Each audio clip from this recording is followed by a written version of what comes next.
Like most of you, I've been studying English almost since I can remember.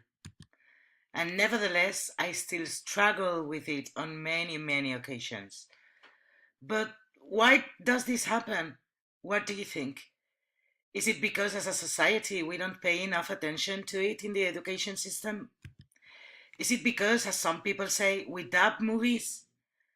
Is it possible to have a simple answer to this simple question? Let's find out.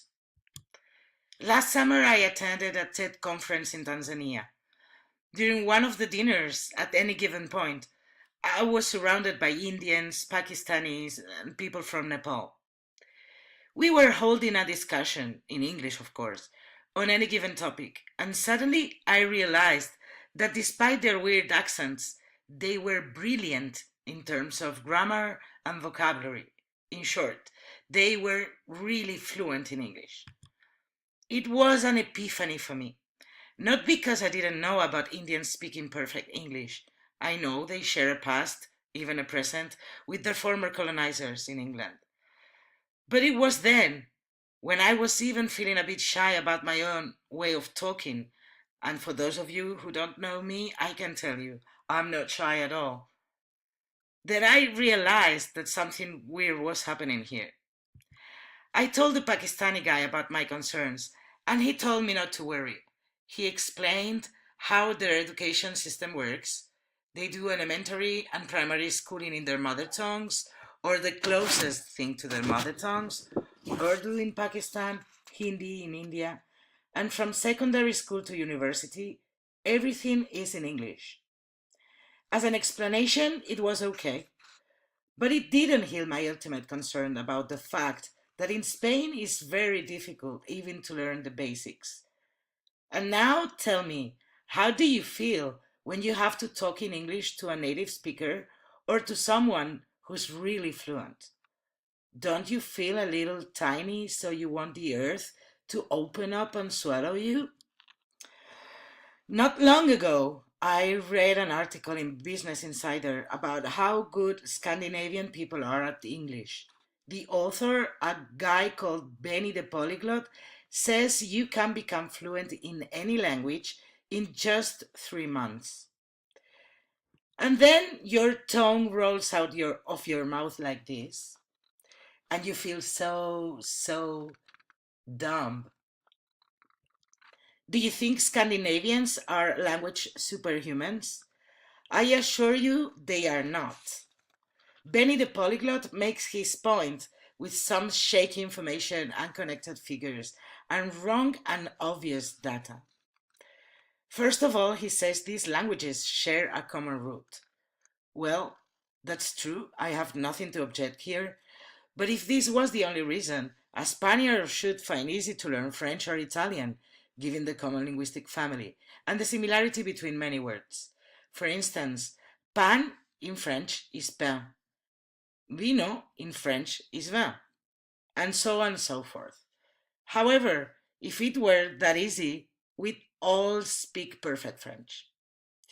Then he says English is similar to Swedish and Norwegian because they share 1,558 words, such as accent, digital, and salt.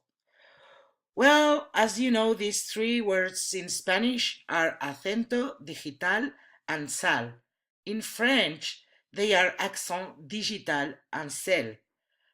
Also, we know these words come from Latin, which is nothing to do with the point Mr. Polyglot is making. And by the way, igloo is also the same word almost everywhere. Another of his absurd points is that Nordics love to travel. Okay, fair enough. Brilliant thinking, Benny. And then the main point mentioned in the article was education. Scandinavians make the learning of English a priority in their education system. Here's where we need to bow down because the truth is that something is failing here. Having good English teachers in schools here would be great for starters. The required English level to teach in primary schools is the B2, the equivalent to first certificate. So you have English teachers who say intonation or pronunciation is not important at these ages. I'd love to invite them to a Skype with any native speaker and see for real if intonation and pronunciation are not that important. The truth is that in a region where a second official language is being taught, like this one, we should have learned something about this. But apparently, nobody wants to do anything about this issue. My kids in primero de la ESO and sexto de primaria have been studying the basics of the verb to be from the beginning of times, and they keep on repeating the same basics every year. Finally, Benny talks about Scandinavian immersion into English. He says that they use the computers in English, they watch movies in the original version, they listen to music, radio, podcasts, they read novels and magazines. I like this method. This is the one I chose a long time ago when I couldn't afford to travel and stay in an English speaking country. Like most of my generation, I started learning English at age 12 when I was in sexto. I learned English by translating song lyrics. I learned a lot by reading novels and newspapers that I used to buy at a certain shop downtown. But when I felt that was not enough, I started going to language exchanges. I hired an online teacher and I forced myself to write, to speak, and to live my life in English a little bit. I've been studying English for more than 30 years now, a lifetime, and I still don't feel 100% comfortable. But hey, who does?